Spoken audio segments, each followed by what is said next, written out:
Hello, friends. I wanted to share with you legs up the wall. And in our classes, we'll do legs on a chair sometimes. So I'm going to show that also.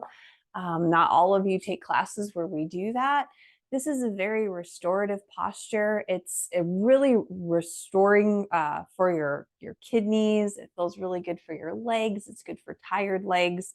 And it's a rejuvenating kind of thing to do for yourself. And it helps to plug you in and to stimulate your parasympathetic nervous response, just feel better in general.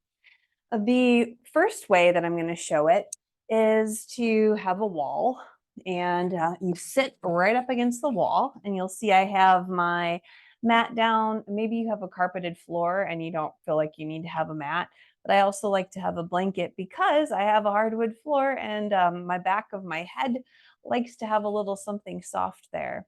So I'm going to go ahead and I'm going to start to bring my legs up the wall. Scooching my bum close to the wall as I go. And you just kind of shimmy yourself down there.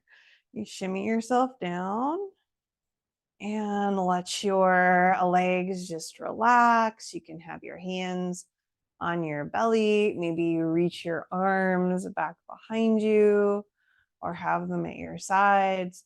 And as soon as I do this, I just feel like you can kind of melt and release and let go of tension, especially in your low back. You might start to feel your nervous system begin to calm down just through this movement.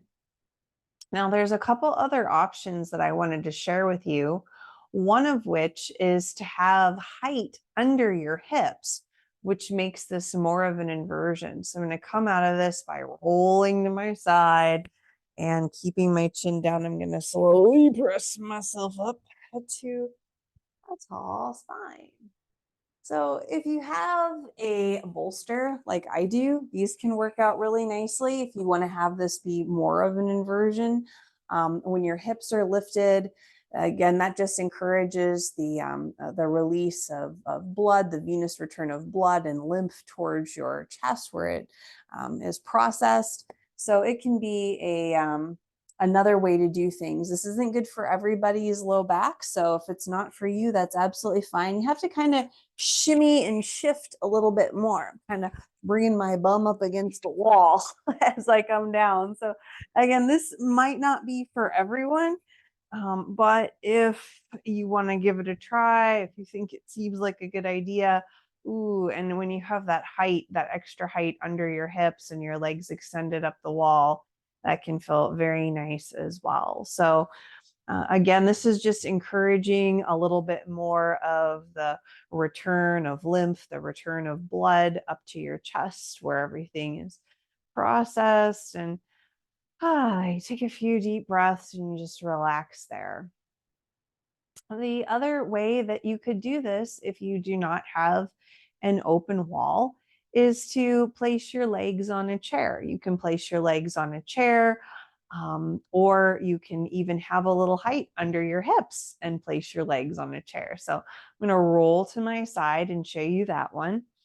And again, you want to be very careful and just gentle with yourself. There's no rush. We tend to create a rush for ourselves in general. And what these practices are for is to help us to slow down a little, to become more present, so that we can deal with whatever situations present themselves. I'm going to turn my mat a little bit differently so that you can see how the legs on the chair go, because what I notice happens is that sometimes we get, again, to feel a little bit rushed, or we don't really know what to do to make things as comfortable as possible. And so having something for the back of your head and having a chair, if your chair doesn't have a hole in the back of it, you can have a chair kind of off to the side like this, and your legs can go over it from there. So you just play with what you have and be willing to experiment.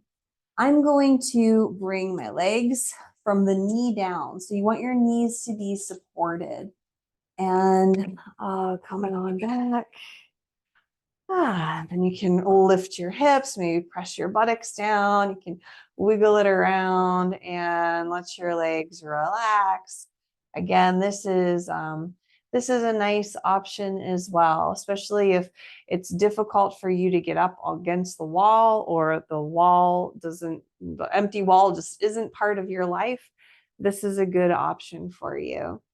And you can do this also with a little bit of height under your hips. So I'm going to carefully pull my legs out from the chair, roll over, chin tucked, lifting up, and then I'm going to grab this bolster. Now, this is the same kind of thing that I did against the wall. Having a bolster here, can bring my hips up to the wall, or up to the chair, bring my hips onto the bolster. You could have a little bit of height under your hips. It doesn't have to be a bolster, it could be a folded blanket, and that's going to give you more of this sort of flowing waterfall, or like a cascade. So that can feel quite nice.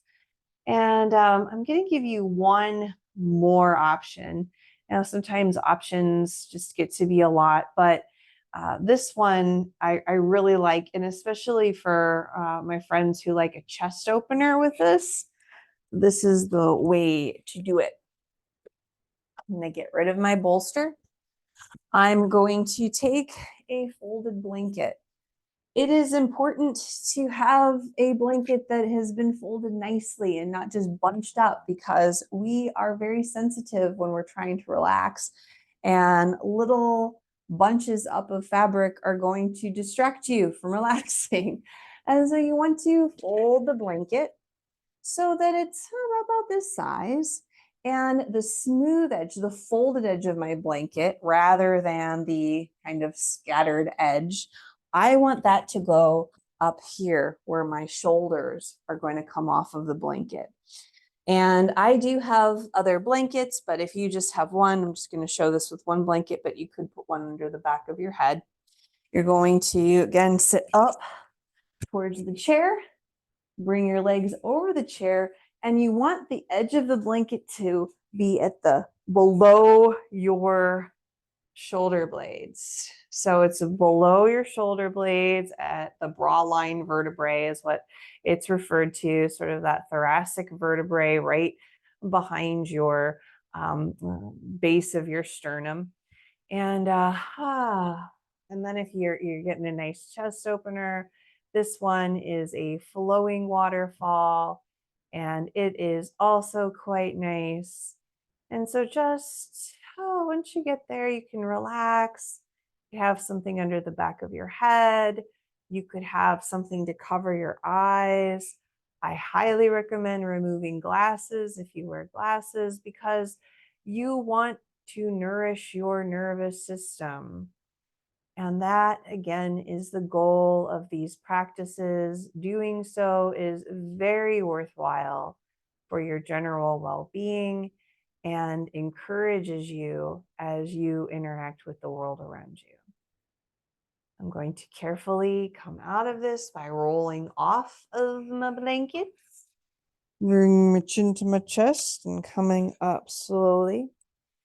And so those are some nice waterfall options for you. And I hope you enjoy one or more of them. Give yourself time, set a little timer for 10 minutes and go into a waterfall posture. Put a pretty song on that you like and just rest during that. All right, thanks so much. Take good care. Bye-bye.